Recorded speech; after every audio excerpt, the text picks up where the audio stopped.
Oi, gente, tudo bom? Tranquilo, segundo? Olha, bom dia, né? Boa tarde, boa noite. Gente, muita paz pra vocês, tá? Essa primeira aula nossa vai ser para resolução de exercícios, tá bom? Por quê? Porque a gente terminou um capítulo, tá? E eu gostaria de resolver alguns exercícios com vocês. Tá, observa, eu vou pedir para que vocês peguem aqui, deixa eu marcar.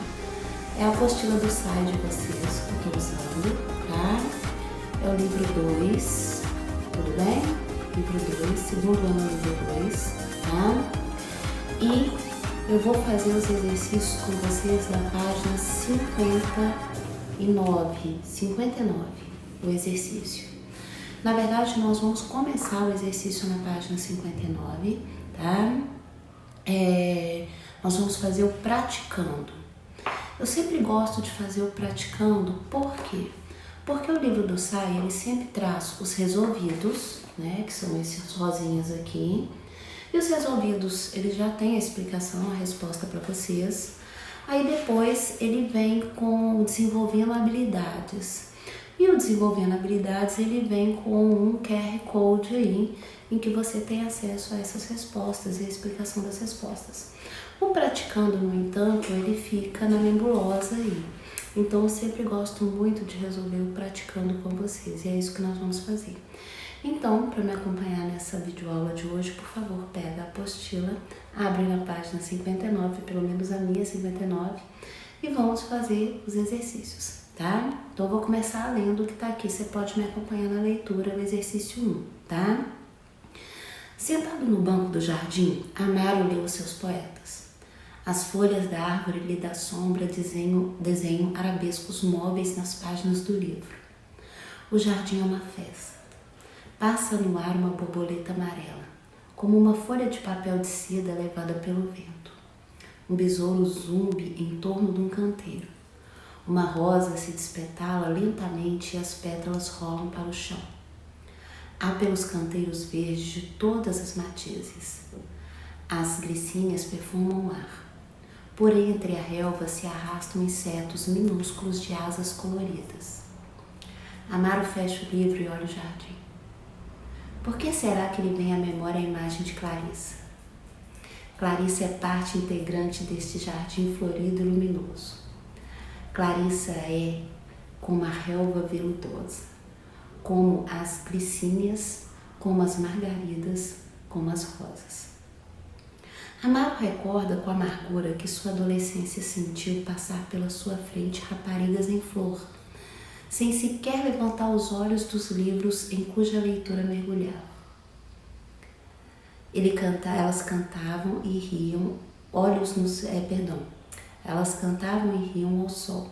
Ele, insensato, pensava que a vida estava só nos livros. Agora é tarde, tarde para voltar, tarde para corrigir. O milagre da mocidade não se repete. Espetacular, né? Eu adoro Érico Veríssimo, gente. Espetacular. Vamos lá, tá? Analise as proposições em relação à obra Clarissa de Érico Veríssimo e ao texto. Ok, vamos lá então. Clarissa é uma narrativa ficcional. Tem como espaço principal uma pensão, na qual vivem tipos humanos cujas características são comuns às pessoas que vivem em qualquer centro urbano, tá? Está correto. Essa está correta. Porque, na verdade, a Clarissa é uma obra ficcional.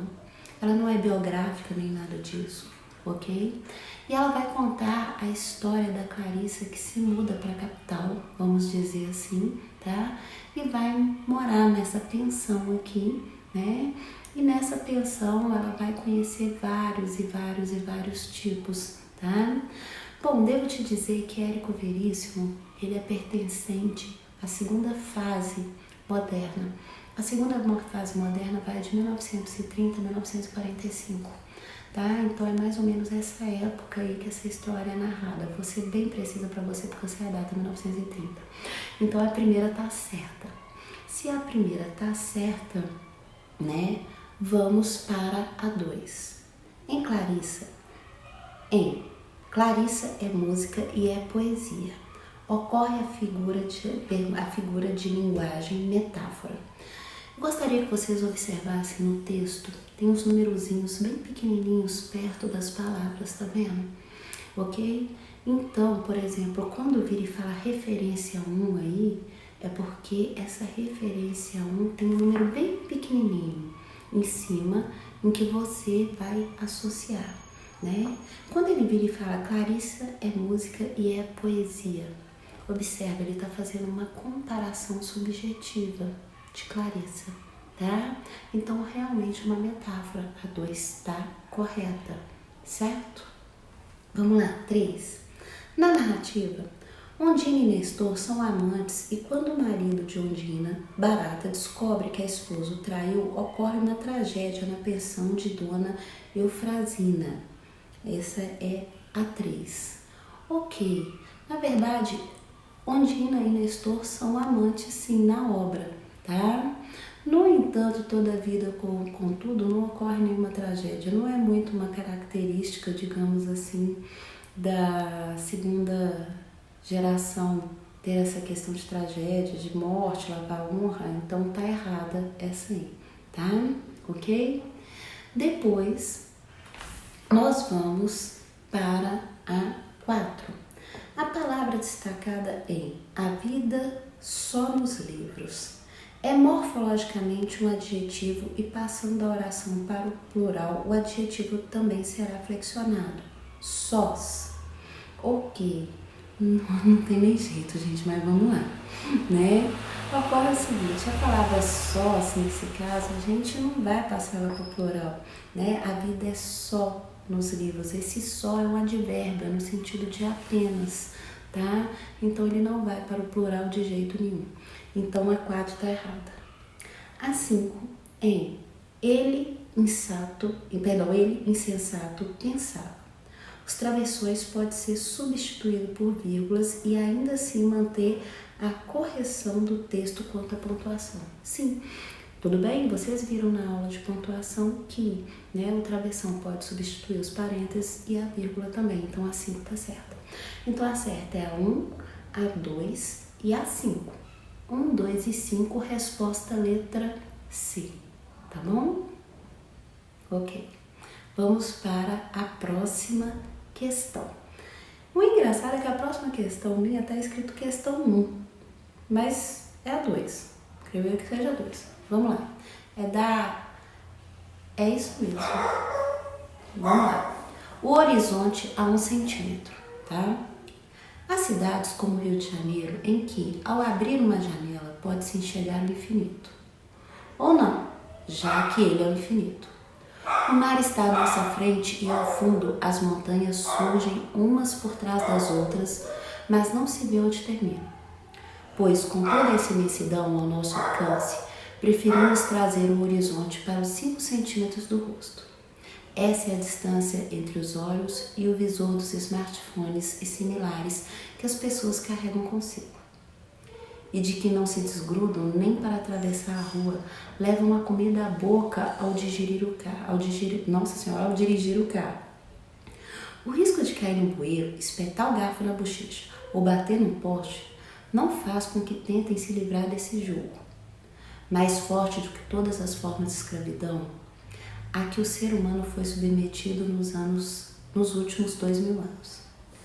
Não contente, o homem conseguiu agora aproximar ainda mais o horizonte, a 1 centímetro do rosto. Chegou o Google Glass, um óculos que se equilibra nas orelhas e no nariz, como os óculos comuns, mas em vez das lentes contém uma telinha de 1 polegada equipada com câmera, microfone e internet. Enfim, tudo o que você precisa na vida. Com ele, pode-se fotografar e gravar imagens, estocá-las, reproduzi-las e transmiti-las, ditar, não digitar e mandar mensagem de texto e ler, aliás, ouvir o jornal ou Guerra e Paz. Serve também como GPS, controle remoto, relógio, TV, iPod e só falta trazer de volta a pessoa amada. Segundo os que já o testaram, o Google Class provoca dor de cabeça, faz a pessoa tropeçar na rua e criará uma geração de vesgos, se for usado continuamente por menores de 13 anos. E seu design é cafonérrimo, ou seja, tem tudo para ser um sucesso de vendas. Folha de São Paulo, Rui Castro. Assinale a alternativa cuja pontuação atende à a gramática normativa. Letra A.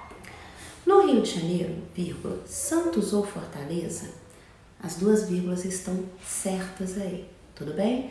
Porque a gente vai ter essa parte de Santos ou Fortaleza no processo de especificação. A beleza do mar e do horizonte está gratuitamente. Essa vírgula entre gratuitamente também está certa, porque gratuitamente é um advérbio deslocado. Então, como é um advérbio deslocado, isso quer dizer que ele vai ser isolado por vírgula, tá certo?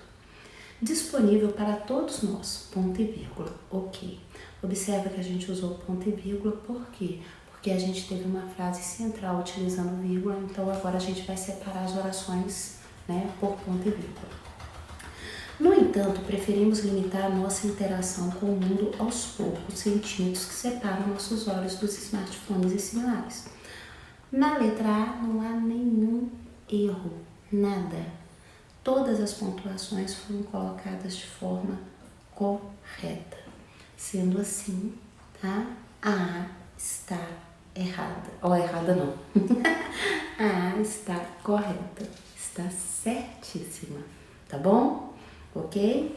Bom, o interessante de gravar é que eu não sei, né, se eu faço as outras ou se eu não faço. Vou fazer o seguinte, caso você queira saber, tá, quais os erros da B, da C, da D, você me avisa, pode ser?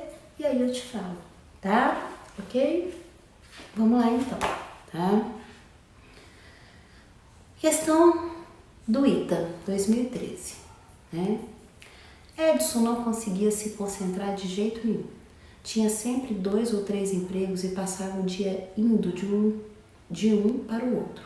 Adorava trocar mensagens e se acostumou a escrever recados curtos e constantes, às vezes para mais de uma pessoa ao mesmo tempo. Apesar de ser um cara mais inteligente do que a média, sofria quando precisava ler o livro inteiro. Para completar, comia rápido e dormia pouco. E não conseguia se dedicar ao casamento conturbado por falta de tempo. Se identificou? Claro, quem não tem esses problemas?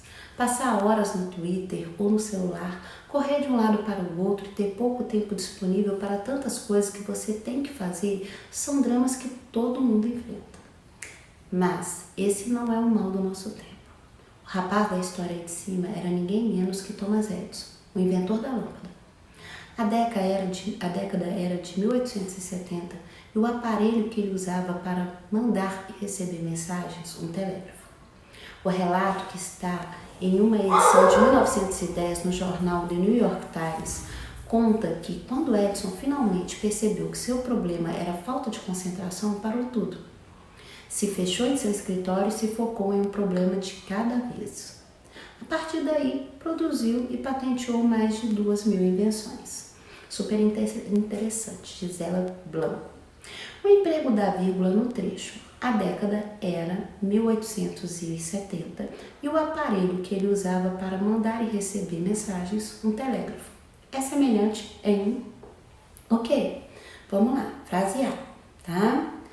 Para quem busca uma diversão na tarde de domingo, este filme é o mais recomendado, tá? Ok, observa que na frase central mesmo, a vírgula, tá? Ela é utilizada para poder indicar uma elipse. Vocês lembram? Foi um dos primeiros casos que eu expliquei para vocês. Quando a gente pega um verbo, pega esse verbo e coloca esse verbo sob forma de elipse, certo? E aí a gente substitui. Voltei, bateria pra cá. E aí a gente substitui esse verbo, tá? Por uma vírgula, tá? Foi o que ela fez aqui, tá? E aí a gente está procurando aquela alternativa em que isso rola mesmo, tá?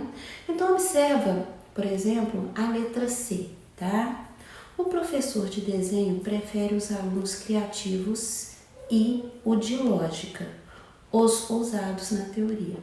Então, o professor de desenho prefere os alunos criativos e os de lógica e prefere os ousados na teoria.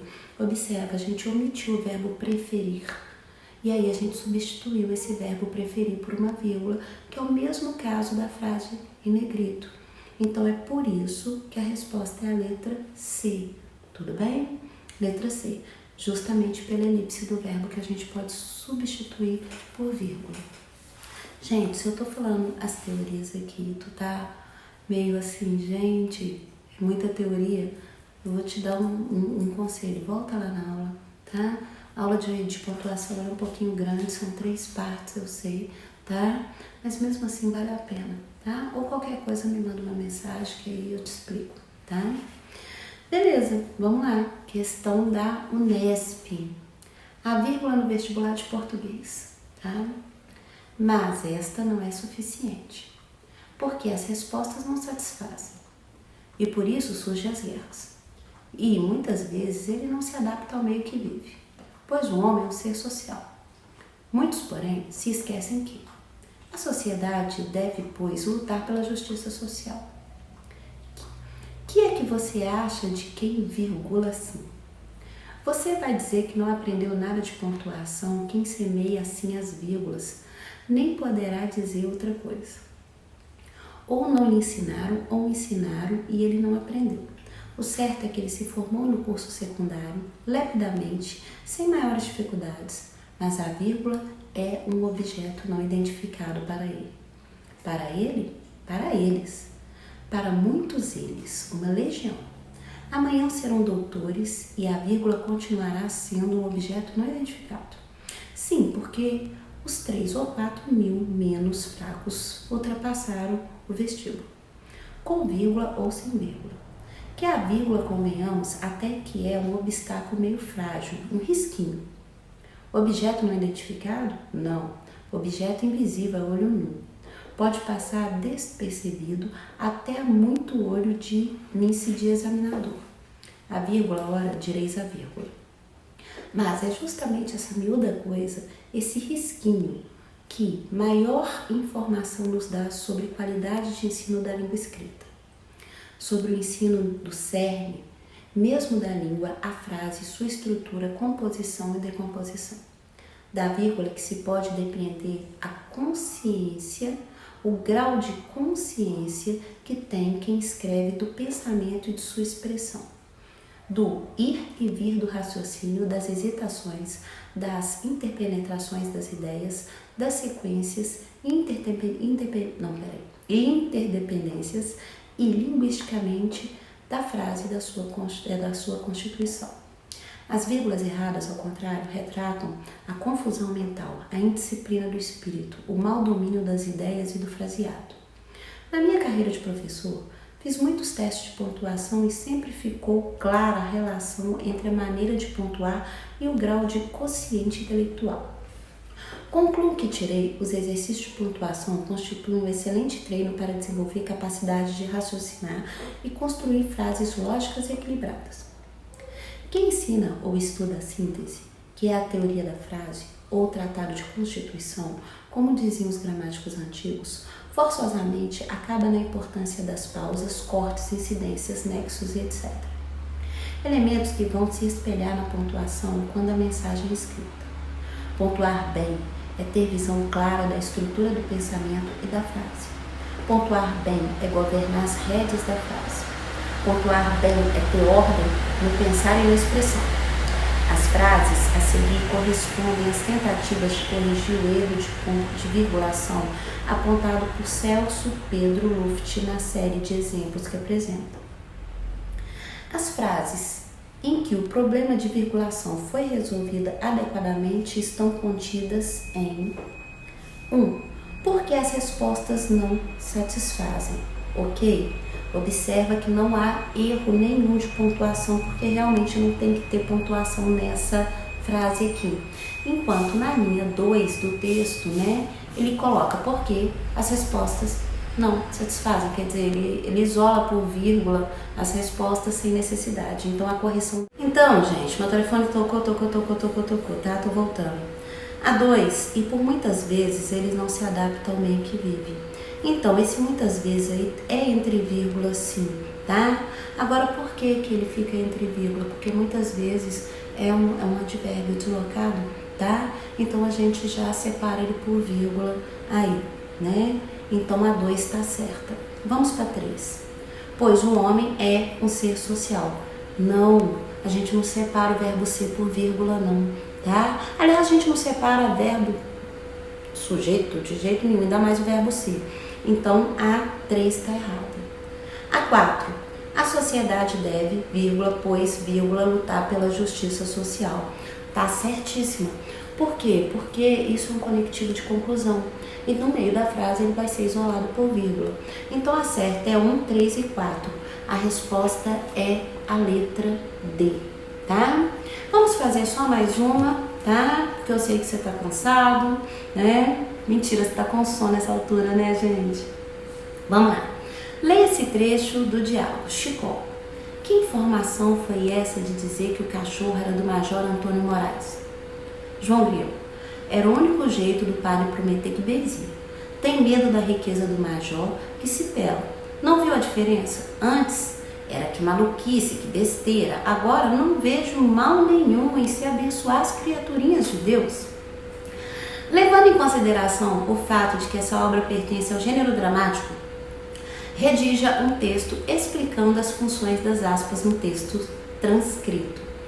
Olha, gente, na verdade não tem como, né? Tem como esperar vocês fazerem e corrigirem, assim vai, tá? Mas na verdade, essas aspas aí nesse texto transcrito, elas servem para indicar discurso direto, tá? Então a gente, quando vai colocar o discurso direto, a gente pode colocá-lo deve colocá-lo entre aspas. Então essa é a resposta da 4, tá bom? Olha, vamos fazer o seguinte, se você quiser mais videoaula de resolução de exercício da apostila de vocês, me manda uma mensagem e fala assim, Miriam, manda mais exercício pra gente poder fazer, ou exercícios inéditos também, de repente fala assim, Miriam, arruma mais exercícios inéditos pra gente poder...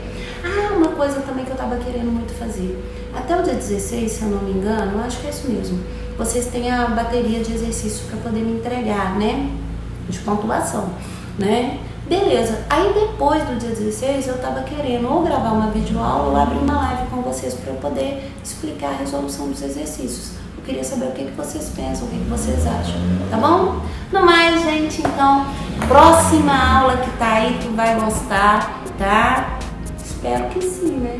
Espero que sim. Concordância verbal vai ser a videoaula seguinte a essa, tá bom? No mais, gente, um bom fim de semana. Bom fim de semana não, esqueci, hoje é segunda-feira. Uma boa semana pra vocês, tá? Olha, eu tô morrendo de saudade de vocês, tá? E se tiver dúvida, me procura, me pergunta, tá? Fiquem com Deus. Muita paz pra vocês.